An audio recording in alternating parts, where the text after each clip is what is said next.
स्वप्नातील घर आणि हक्काचा व्यवसाय आता एकाच ठिकाणी. राहता साकूर येथील एअरपोर्ट रोडवर आम्ही घेऊन आलोय एक भव्य डेव्हलपमेंट प्रोजेक्ट इराज पार्क. आमची वैशिष्ट्ये: कलेक्टर एनए प्लॉट्स, बंगलोसाठी हक्काची जागा, कमर्शियल कॉम्प्लेक्स, मुख्य रस्त्याला लागून दुमजली गाळे, प्रशस्त 2 BHK व 3 BHK रो हाऊस आणि 2 BHK फ्लॅट स्कीम. तयार दर्जेदार पायाभूत सुविधा, 9 व 12 मीटरचे सिमेंट कॉन्क्रीट रस्ते, अंडरग्राऊंड ड्रेनेज आणि वॉटर सप्लाय व स्ट्रीट लाईटनी सुसज्ज. Ready club house, open gym, मुलांसाठी प्ले एरिया आणि सुंदर गार्डन. सुंदर असे प्रभू श्रीराम मंदिर प्रोजेक्ट मध्येच. पत्ता: सर्वे नंबर 97/1, एअरपोर्ट रोड, उपासनी महाराज मंदिराजवळ, साकुरी, राहता. आजच संपर्क करा 8550 99 70 70. रत्न डॉक्टर बाबासाहेब आंबेडकर यांची 135वी जयंती राहता शहरात अत्यंत उत्साहात आणि भक्तिमय वातावरणात साजरी करण्यात आली. या निमित्तानं आयोजित विविध कार्यक्रमांनी शहर निळमय झालं होतं. राहता येथील श्री छत्रपती शिवाजी महाराज व्यापारी संकुलासमोर मुख्य अभिवादन सोहळा संपन्न झाला.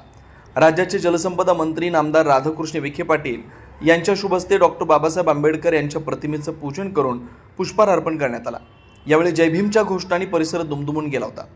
डॉक्टर बाबासाहेब आंबेडकर बहुउद्देशीय प्रतिष्ठान राहता यांच्या वतीनं यावर्षी देखील समाजभूषण आणि प्रेरणादायी पुरस्कार वितरण सोहळ्याचं शानदार आयोजन करण्यात आलं होतं. प्रतिष्ठानचे अध्यक्ष राजेंद्र निकाळे सर, उपाध्यक्ष प्रदीपजी बनसोडे, सचिव बाळासाहेब कोळगे यांच्या मार्गदर्शनाखाली हा कार्यक्रम पार पडला. समाजाच्या विविध क्षेत्रात उल्लेखनीय कार्य मान्यवरांना नामदार राधाकृष्ण विखे पाटील यांच्या हस्ते समाजभूषण पुरस्कार देऊन गौरवण्यात आलं.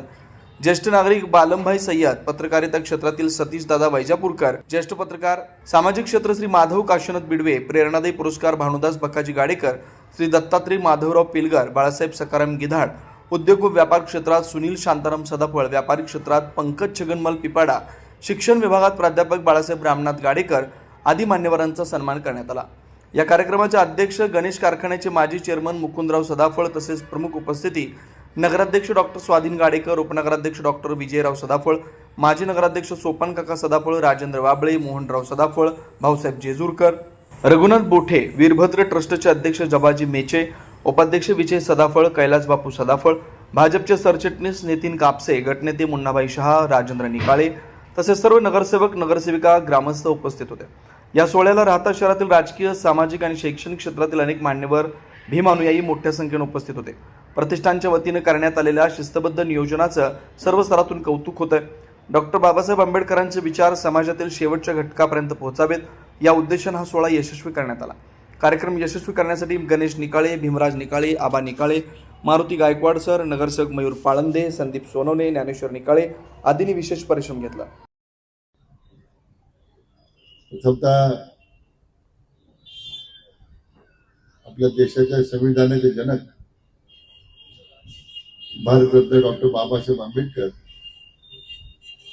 यांच्या जयंतीप्रीत्यर्थ मी सर्वप्रथम आपल्या सर्वांच्या वतीने त्यांच्या पवित्र स्मृतीला मी अभिवादन करतो. कार्यक्रमाला यायला थोडा उशीर झाला त्याबद्दल आपल्या सर्वांची दिलगिरी व्यक्त करतो. या अगोदर 2 कार्यक्रम होते. ते 2 कार्यक्रम करून आता या जयंती उत्सवाच्या निमित्तानं थोडं उशीर होतो, बऱ्याच ठिकाणी जावं लागतं. पण मला आनंद की आपल्या राहता शहरामध्ये डॉक्टर बाबासाहेब आंबेडकर बहुउद्देशीय प्रतिष्ठानच्या वतीने या जयंतीच्या निमित्तानं समाजामध्ये वेगवेगळं काम करणाऱ्या मूर्तींना समाजभूषण पुरस्कार दिला जातोय. अशा स्तुत्य उपक्रमाबद्दल मी या प्रतिष्ठानच्या सर्व पदाधिकाऱ्यांचं प्रथमतः मनापासून अभिनंदन करतो. आज भारतरत्न डॉक्टर बाबासाहेब आंबेडकर यांची जयंती आहे. तर आपण जर इतिहासाचे जर दाखले दिले तर आपल्या भारतवर्षामध्ये अनेक महापुरुषांनी समाजातला जो शोषित आहे, वंचित आहे, समाजाच्या उद्धारासाठी अनेकांनी आपलं जीवन समर्पित केलं. अशा सगळ्या महापुरुषांच्या यादीमध्ये भारतरत्न डॉक्टर बाबासाहेब आंबेडकर यांचं नाव सुद्धा जोडलं जाते, ते वरच्या क्रमांकाचं आहे, याचा आम्हाला सगळ्यांना अभिमान आहे. आणि म्हणून माझ्या जयंती उत्सवाच्या निमित्तानं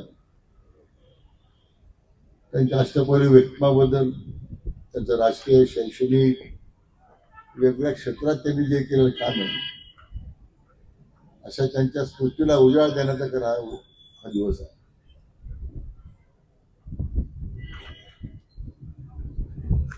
खरं तर विविध उपक्रमानं बाबासाहेबांचा जयंती दिवस साजरा व्हायला पाहिजे. म्हटल्याप्रमाणे शोषितांच्या, वंचितांच्या जीवनामधला जो अंधार आहे तो दूर करून त्याच्यामध्ये नवा प्रकाश टाकण्याचं काम त्यांनी केलंय आणि एक समृद्ध पिढी घडवण्याचं, एक समृद्ध समाजाला घडवण्याचं काम बाबासाहेबांनी केलंय. आणि म्हणून आज या 135व्या जयंतीच्या निमित्तानं त्यांनी जे आपल्या कार्यकर्तृत्वानं समाज उद्धाराचं काम केलंय, म्हणजे विनंती आहे नगराध्यक्षांना की पुढच्या जयंतीपासून मला वाटतं एखादं प्रदर्शन आपण जर भरू शकलो, आजच्या तरुण पिढीला निश्चितपणे मार्गदर्शन करेल. बाबासाहेब हे भारतीय राज्यघटनेचे शिल्पकारच होते, एवढंच आपण सांगतो. त्या पलीकडे किती हे मोठं व्यक्तिमत्व होतं.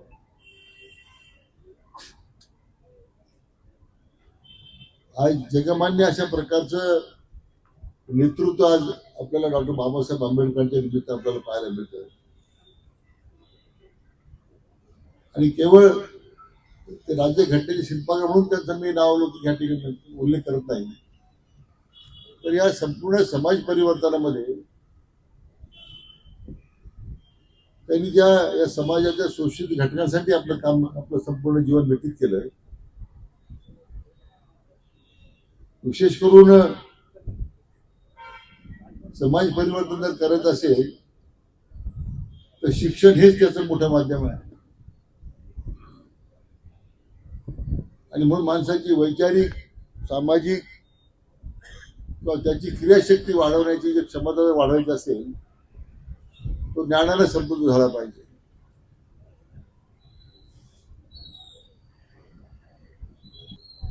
की आपोआप सामाजिक क्षमता कमी होण्यामध्ये मदत होते. हा जो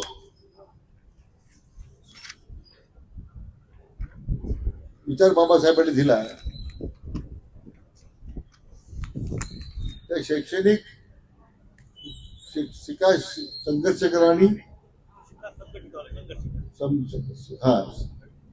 शिका संघटित व्हा आणि संघर्ष करा, तो मंत्र यासाठी दिलेला होता की शिक्षणानं पिढी समृद्ध होईलच, परंतु त्याबरोबर आपली मन, आपलं चारित्र्य आणि आपले विचार सुद्धा तितक्याच त्याच्या स्वच्छ अंतःकरणानं ते समाजापुढे आले पाहिजे. तरच समाजाची गुणवत्ता वाढू शकते. अनेक वर्षाच्या कालखंडामध्ये आपण बाबासाहेब आंबेडकरांना विशिष्ट समाजापुरतं आपण त्यांना सीमित करून ठेवलं. ते कोणत्या समाजाचे नव्हते, ते सामाजिक क्रांतीचे जनक होते. मग त्या समाजामध्ये, त्या सामाजिक क्रांतीमध्ये सर्व लोक होते. जातीयवादाला खरं त्यांचा विरोध होता आणि म्हणून त्यातून जातीभेद समाजाला लागलेली जी कीड आहे त्याचं उच्चाटन झालं पाहिजे, भूमिका डॉक्टर बाबासाहेब आंबेडकरांची होती. मग तोच विचार आपल्या सगळ्यांना पुढे घेऊन जायचा आहे.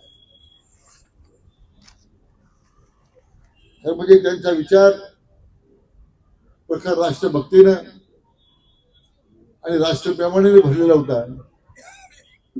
आणि त्याचं कारण आताच आपले लाडके प्रधानमंत्री आदरणीय नरेंद्र मोदीजी यांनी नारी शक्ती वंदनाचं एक विधेयक लोकसभेमध्ये आणलेलं आहे की ज्यामध्ये महिलांना अधिकार मिळावे, समानतेचे अधिकार मिळावे, विकासात्मक प्रक्रियेमध्ये त्यांना कायदेशीर हक्क प्राप्त व्हावे. परंतु हे महिला सक्षमीकरणाचं काम हे मला वाटतं 50च्या दशकामध्ये त्यावेळी भारतरत्न डॉक्टर बाबासाहेब आंबेडकरांनी पहिल्यांदा ती भूमिका मांडली आणि त्या कामाला सुरुवात केली होती.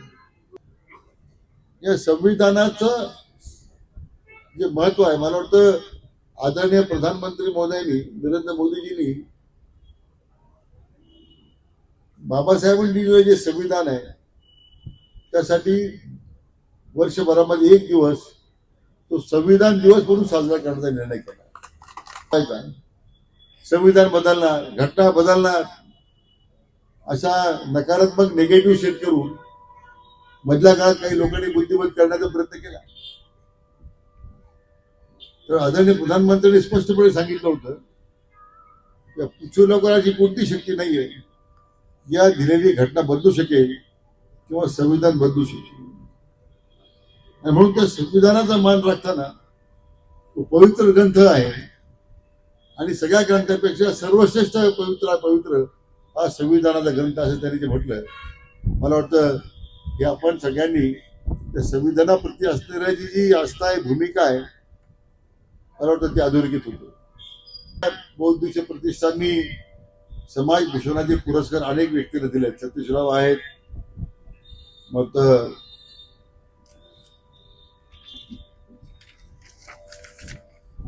पंकज शेट्टीफड आहेत, सुनीलजी सदाफड आहेत, बाळासाहेब गाडेकर आहेत, माधवराव बिडवे आहेत, बाळासाहेब सकाराम बिदाड आहेत, आमचे ज्येष्ठ नेते हाजी बालमबाई पापाबाई सय्यद आहेत, सन्मान्य दत्तात्रय माधवराव पेडगरजी आहेत. या सगळ्या लोकांनी आपापल्या क्षेत्रामध्ये उपलब्ध साधनांचा समाजाच्या प्रती जे त्यांनी काम केलेलं आहे त्यांचा आज गौरव करण्यात आलेला आहे. मला सर्व पुरस्कारार्थींचं सुद्धा मनापासून अभिनंदन करायचं आहे. या पुरस्कार त्यांना जो मिळालेला आहे उद्याच्या सामाजिक वाटचालीमध्ये मला वाटतं निश्चितपणे त्यांनी त्यांच्या कार्यकर्तृत्वाचा ठसा भविष्य काळामध्ये सुद्धा ते निश्चितपणे उमटवतील. समाज उद्बोधनाचं काम जे भारतरत्न डॉक्टर बाबासाहेब आंबेडकरांनी केलं ते समाजाचं प्रबोधन आपापल्या कार्यातून ते निश्चितपणे समाजाकरता ते काम करतील अशी अपेक्षा आहे. त्यांचं मनापासून मी अभिनंदन करतो. आणि या प्रतिष्ठानचे जे अध्यक्ष आहेत राजा निकाळे सर, उपाध्यक्ष प्रदीपजी बनसोडे आणि सचिव बाळासाहेब कोळी यांच्या त्या सर्व पदाधिकाऱ्यांचं पुढे एकदा मनापासून अभिनंदन करतो. आणि आपल्या सर्वांच्या वतीने भारतरत्न डॉक्टर बाबासाहेब आंबेडकर यांच्या पवित्र स्मृतीला अभिवादन करून माझे 2 शब्द संपवतो. जय हिंद.